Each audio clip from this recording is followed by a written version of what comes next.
Chapter 1. The Telling. The crowds made way for Razel the wise woman as she walked briskly towards Ragnar Castle. Razel was old. Some believed she had lived for more than 100 years.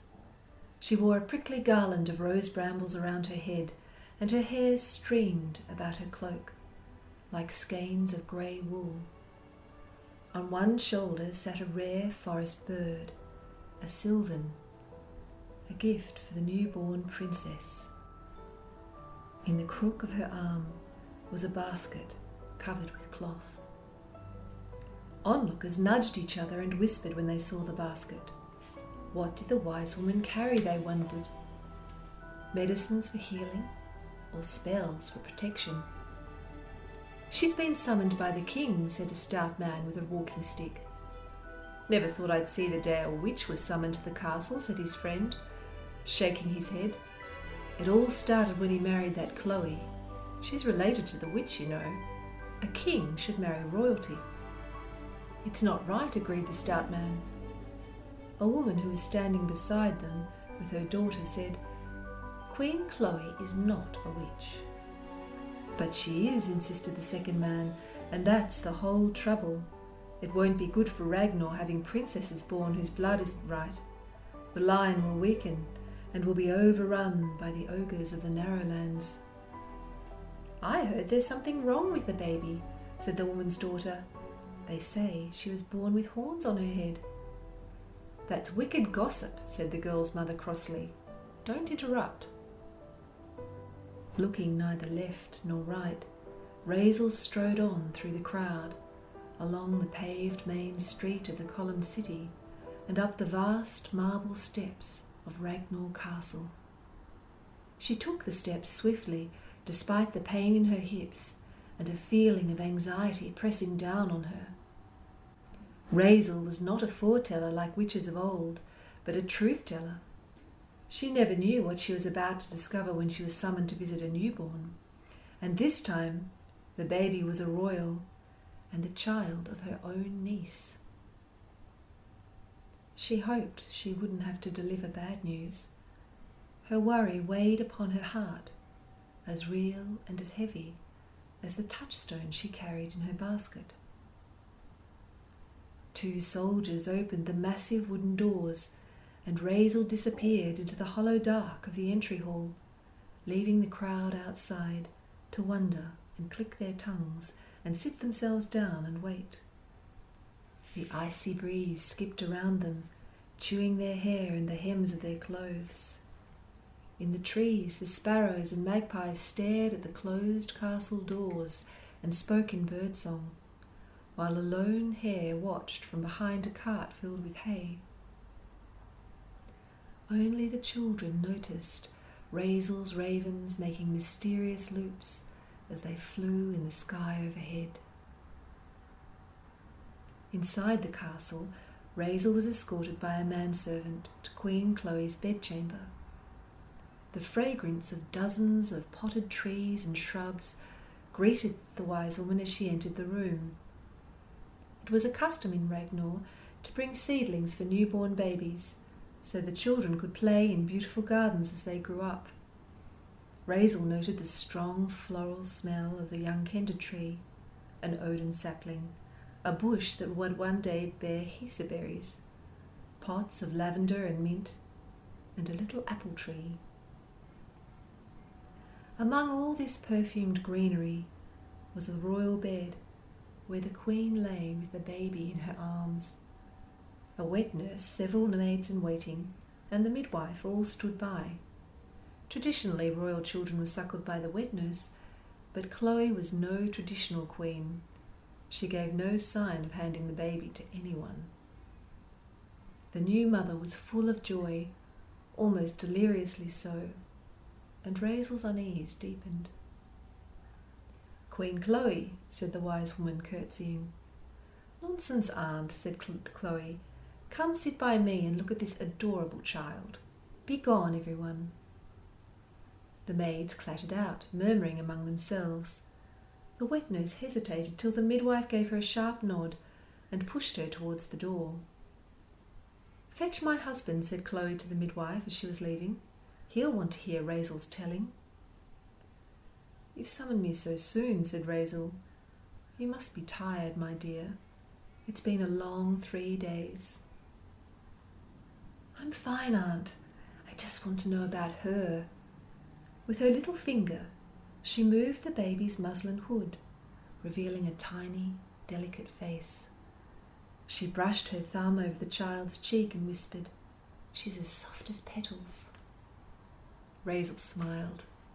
The stars were used in her making. Hearing footfalls in the corridor, she drew back. King Harmon entered the room with his young manservant Jabade. The king of Ragnar was tall and muscular and built like a warrior, with eyes like brilliant silver charms that seemed to notice everything. Harmon was sceptical of Raisel and viewed truth-telling as a strange art. He preferred book learning and straight talk, and didn't trust the old woman's wild costume and earthy smell. But he loved Chloe dearly. Against all advice, he had married her knowing that she was descended from the holy women of Ragnar. She had her own customs, and if she wished to consult Raisel, then so be it. Raisel understood the king's misgivings better than Chloe. She curtsied to the king, who nodded, frowning. "Let's get on with it," he said, surveying the old woman. Her face was so folded and creased, he could barely see her eyes beneath their hoods of skin. "You don't like the idea of a truth-telling, King Harmon?" said Raisel. "Seems like a load of silly fairy talk to me," he replied. "Yet you and your court show respect for the goddess Jun and the Shining One and his angel. Truth-telling is Jun's work." "I observe the kingdom's traditions, as my father did before me, and his father before him." Raisel pursed her lips. Chloe knew that she was disappointed. Raisel always said traditions were empty unless there was real belief behind them. "Truth has a calming effect on the mind and on the heart," the wise woman said, trying to say something the young king would appreciate. She reached a withered, age-speckled hand toward the little apple tree and stroked its sturdy trunk. "Mostly our thoughts go round, and our feelings toss us this way and that. One truth can hold you still and steady, and, after a while, you can eat from it." Harmon had no idea what the witch was talking about. "I'm sorry," he said. "My time is limited. I'm expecting King Nicholas of Pavel in less than an hour." Raisel's nose twitched. In this room full of fragrance, she detected something unpleasant. Amidst the harmony of scents made by the fruits and flowers, this smell was like a wrong note. She decided to ignore it. "Your daughter was born on a day when the sun and moon were in opposition," she began. "Does that mean she'll have a hard life?" asked Chloe, her arms tightening around the baby. "That opposition existed when I was born," said Raisel. "Do you think I've had a hard life?" Harmon and Chloe exchanged glances. Neither of them liked old Raisel comparing herself to their baby. "She will resolve this opposition if she meets her destiny with courage," the wise woman continued. "Shall we hear the gifts she's been born with?" "Yes, please, Aunt," said Chloe in a quiet voice. Raisel removed the cloth covering her basket. Inside were 2 objects, a stone and a small handmade book. She spread the cloth on the table and placed the objects in front of her. "This book contains the only records we have from the lost book of the Jun song, and this is my touchstone. Please give me the baby to hold." Harmon gazed at the touchstone, interested in spite of himself. He'd heard of such things, but he'd never seen one before. It was round and smooth, and quite plain, its thick, milky colour was like that of uncut crystal. Chloe reached over and gave the baby into the wise woman's arms. Razel closed her eyes. Holding the baby in one arm, she placed her other hand on the touchstone. Please read from the first page, Chloe. It helps me. How can the truth be in a piece of rock? Said Harmon. It's nonsense. Oh, shh, Harmon, said Chloe. The truth is not in the touchstone, said Razel, opening her eyes and looking straight at the king. The truth is in me. The touchstone simply helps me steady my mind and my heart. Since losing the book, we have to find the truth on our own. I've devoted my life to it, and I'm still just a beginner. Chloe opened Razel's little book. Between covers of thin leather were a few dry pages of handwriting copied from the Book of the Junsong before it was lost. She began reading. She'd only read a few words when Razel held up a hand to stop her. This is odd, said the wise woman.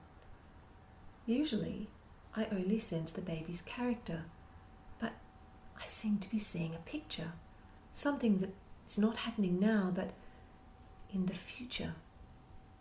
Chloe told me you weren't a foreteller, said Harmon. No, this is new. This has never happened to me before. The wise woman's usual calm demeanour was disturbed, even excited. What is it, Aunt? Tell us, said Chloe, leaning forward. Tall trees. You're there, Harmon. You're fighting her. My own daughter, said the king. She will not be trained in swordcraft. Chloe has given it up. It's not the way of women in the house of Ragnar. Razel ignored him, intent on what she was seeing behind her closed eyes. She's lost. There's only one way out of the forest of Rondell. Does she see it? You leave her there. She doesn't know it's you. As if I would ever fight my daughter and leave her for dead in the forest of Rondell, said Harmon in a raised voice. The idea is preposterous. Razel opened her eyes and looked at Chloe apologetically. I'm sorry, my dear, but I cannot go on with all these interruptions. I am simply not advanced enough to concentrate. Be quiet, Harmon, said the Queen. If you can't be quiet, then leave.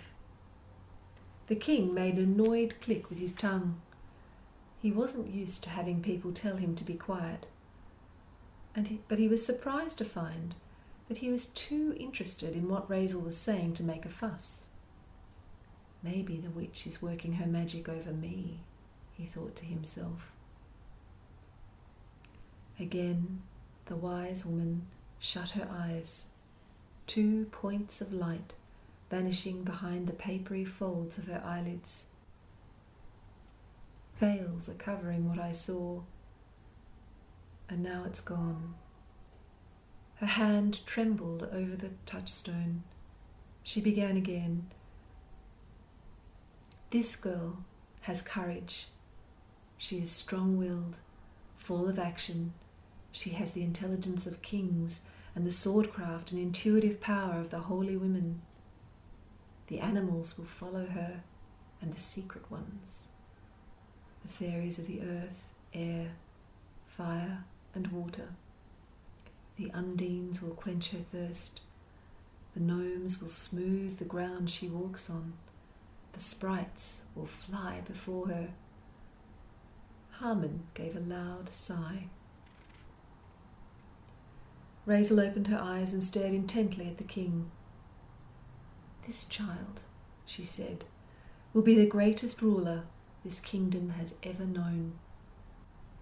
Harmon snorted. Ridiculous.